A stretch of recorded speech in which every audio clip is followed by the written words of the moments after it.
വർക്കലയിൽ കഴിഞ്ഞ ദിവസമാണ് പിടിയിലായത് അന്താരാഷ്ട്ര ക്രിപ്റ്റോ കറൻസി തട്ടിപ്പ് കേസ് പ്രതി അലക്സേജ് ബെസിക്കോവ്. ഇയാൾ കഴിഞ്ഞ 5 വർഷത്തിനിടയിൽ കേരളത്തിലെത്തിയത് 18 തവണയാണോ എന്ന വിവരമാണ് പുറത്തുവരുന്നത്. ബെസിക്കോവുമായി നിരന്തരം ബന്ധപ്പെട്ട 18 മലയാളികളുടെ ഫോൺ കോളുകൾ അന്വേഷണ ഏജൻസികൾ നിരീക്ഷിക്കുന്നുണ്ട്. കേരള പോലീസിന്റെ അറസ്റ്റ് ഒഴിവാക്കാൻ അലക്സേജ് 20 ലക്ഷം വാഗ്ദാനം ചെയ്തു എന്ന് റിമാൻഡ് റിപ്പോർട്ടിൽ പറയുന്നുണ്ട്. ഡൽഹി തിഹാർ ജയിലിൽ കഴിയുന്ന ഇയാളെ NIA-യും IB-യുമാണ് ചോദ്യം ചെയ്യുന്നത്.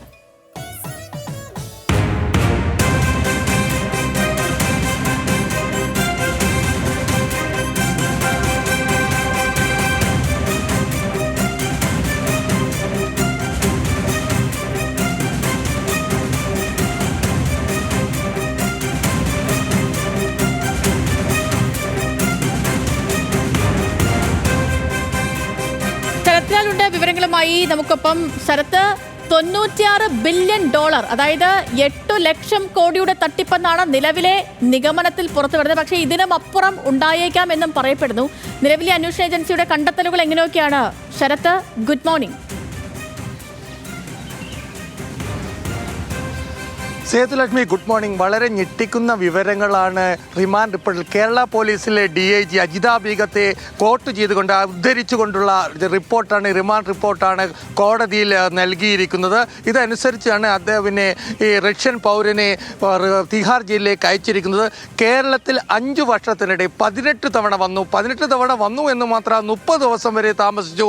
ഇതൊക്കെ തിരുവനന്തപുരത്തുള്ള FRO ഓഫീസുകൾ പോലും അറിയിക്കാതെയാണ് ഈ തരത്തിലുള്ള ഒരു താമസം. അതേപോലെ തന്നെ ഭാര്യയും മകനും കൂടെ ഉണ്ടായിരുന്നു. ഭാര്യയും മകനെയും കസ്റ്റഡിയിലെടുത്ത കേരള പോലീസ് അവരെ ചോദ്യം ചെയ്യാതെ തിരിച്ചയച്ചു എന്നൊരു വിവരവും CBI അനൗദ്യോഗികമായിട്ട് പങ്കുവെക്കുന്നുണ്ട്. അവരെ റഷ്യയിലേക്ക് തിരിച്ചയച്ചു. ഏതായാലും ദശലക്ഷക്കണക്കിന് ഡോളറിൻ്റെ തട്ടിപ്പുമായിട്ടാണ് FBI, അതായത് ന്യൂയോർക്കിലെ കോടതി വാറണ്ട് ഇദ്ദേഹത്തിന് എതിരുള്ളത്. ഇതൊക്കെ കണക്കിലെടുത്താണ് എന്തുകൊണ്ട് കേരളം തെരഞ്ഞെടുത്തു എന്നതാണ് ഇപ്പോൾ IB-യും അതേപോലെ തന്നെ ഇന്റലിജൻസ് ബ്യൂറോ അതേപോലെ റോ അടക്കമുള്ള ഏജൻസികളും അന്വേഷിക്കുന്നത്. കാരണം തീവ്രവാദ താലിബാന്റെ ഫണ്ട് അടക്കം ക്രിപ്റ്റോ കറൻസിക്ക് നേരിട്ട് താലിബാന്റെ ഫണ്ട് മാനേജ് ചെയ്യുന്ന ഒരു ക്രിപ്റ്റോ കറൻസിയാണ് ഈ റഷ്യൻ പൗരൻ്റേത്. അതുകൊണ്ട് തന്നെ ഇത് സംബന്ധിച്ച അന്വേഷണവും കൂടി നടക്കുന്നുണ്ട്. തിരുവനന്തപുരത്തുള്ള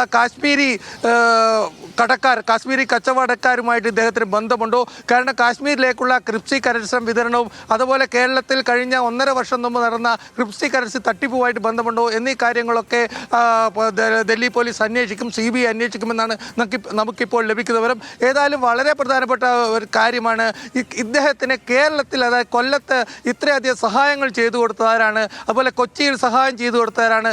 കാരണം നേരിട്ട് വന്ന ട്രാവൽ ഏജൻസി വഴിയല്ലാതെയാണ് ഇദ്ദേഹത്തിൻ്റെ പൂർണ്ണമായ കേരളത്തിലെ സഞ്ചാരം എന്നാണ് അജിത ബീഗം DIG നൽകിയിരിക്കുന്ന റിപ്പോർട്ടിൽ തന്നെ, CBIക്ക് കൈമാറിയ റിപ്പോർട്ടിൽ തന്നെ പറഞ്ഞിരിക്കുന്നത്. കേരളത്തിലെ സിം കാർഡുകൾ, 6 ബൈക്കുകൾ, 12 കാറുകൾ റെന്റിനെടുത്തു തുടങ്ങിയ നിരവധി വിവരങ്ങൾ റിമാൻഡ് റിപ്പോർട്ടിൽ കേരള പോലീസിനെ ഉദ്ധരിച്ചുകൊണ്ട് CBI കോടതിയിൽ നൽകിയിട്ടുണ്ട്.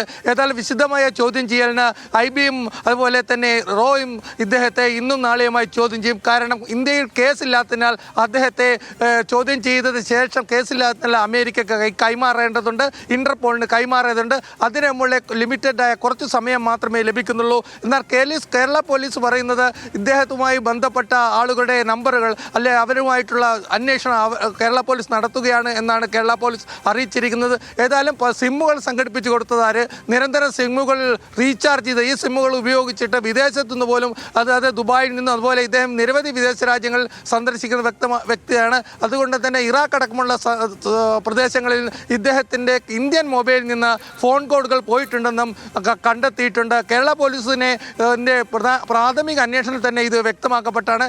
എന്നാൽ ഇത് സംബന്ധിച്ച കൂടുതൽ അന്വേഷണം CBI ആയിരിക്കും നടത്തുക. സേതുലക്ഷ്മി, ശരത്ത്, ഗ്യാരൻഡെക്സ്, ക്രിപ്റ്റോമാക്സ് എന്നീ 2 കമ്പനികൾ രൂപീകരിക്കുക. ഇതിനുശേഷം ഏതെങ്കിലും ഒന്നിലേക്ക് അന്വേഷണ സംഘം എത്തുന്നു, ഏതെങ്കിലും ഒന്നിലേക്ക് പിടിവീഴുന്നു എന്നറിയുമ്പോൾ സമാനമായ രീതിയിൽ മറ്റനവധി പേരിൽ ചെറു കമ്പനികൾ സ്ഥാപിക്കുക, അവ കേന്ദ്രീകരിച്ച് തട്ടിപ്പ് നടത്തുക, ഈ തീവ്രവാദ സംഘടനകളിൽ നിന്നടക്കം കോടിക്കണക്കിന് തുക കൈപ്പറ്റുക തുടങ്ങി അതീവ ഗുരുതരമായ ആരോപണങ്ങളാണ് ഉന്നയിക്കപ്പെട്ടിരിക്കുന്നത്. അതീവ ഗുരുതരമായ കണ്ടെത്തലുകളാണ് നടന്നിരിക്കുന്നത്. ഇന്റർപോളിന്റെ അറസ്റ്റ് വാറന്റ് ഉണ്ട് ഇയാൾക്കെതിരെ. ഇപ്പോൾ 3 ദിവസത്തെ കസ്റ്റഡിയുണ്ട്. ശേഷം ഇന്റർപോളിന് കൈമാറാനാണോ നിലവിലെ അന്വേഷണ സംഘത്തിന്റെ തീരുമാനം? ഇതുമായി ബന്ധപ്പെട്ടുള്ള അപ്ഡേറ്റുകൾ കൂടി വരുന്നുണ്ടോ ശരത്ത്? അതെ സേതു, അതിൻ്റെ മുമ്പേ ഇന്ത്യയിൽ അദ്ദേഹം കുറ്റകൃത്യം നടത്തിയിട്ടുണ്ടോ എന്നുള്ള പരിശോധനയാണ് ഇപ്പോൾ നടത്തുന്നത്.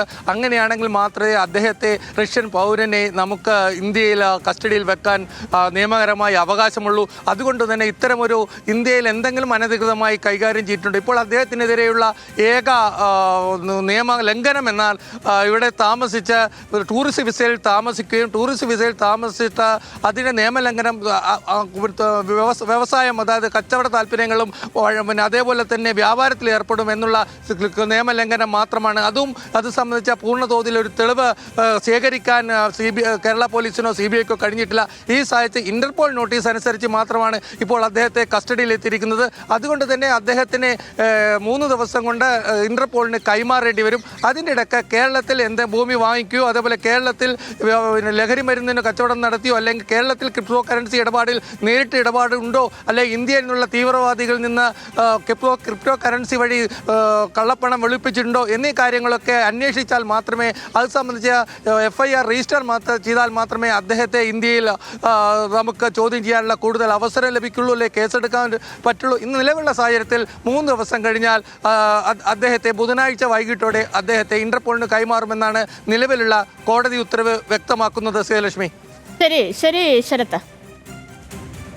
കോടികളുടെ തട്ടിപ്പാണ്. ഈ തട്ടിപ്പുമായി ബന്ധപ്പെട്ട് ഇന്നലെയാണ് ഈ വർക്കലയിൽ അന്താരാഷ്ട്ര ക്രിപ്റ്റോ കറൻസി തട്ടിപ്പ് കേസ് പ്രതിയായ അലക്സേച്ച് ബെസിക്കോവ് പിടിയിലാകുന്നത്. ഈ നിലവിൽ പുറത്തു വരുന്ന റിപ്പോർട്ടുകൾ അനുസരിച്ച് 2019 മുതൽ 6 വർഷം കൊണ്ട് $96 ബില്യൺ, അതായത് 8 ലക്ഷം കോടിയിലധികം രൂപ ഇയാൾ 6 വർഷം കൊണ്ട് തട്ടിപ്പ് നടത്തി എന്നുള്ള ഗുരുതരമായ കണ്ടെത്തലാണ് നടന്നുകൊണ്ടിരിക്കുന്നത്. പോലീസ് കൂടുതൽ കാര്യങ്ങൾ കണ്ടെത്തിക്കൊണ്ടിരിക്കുന്നു. ഇതുമായി ബന്ധപ്പെട്ടുള്ള വിവരങ്ങൾ നൽകുകയായിരുന്നു ശരത്ലാൽ ഡൽഹിയിൽ നിന്ന്.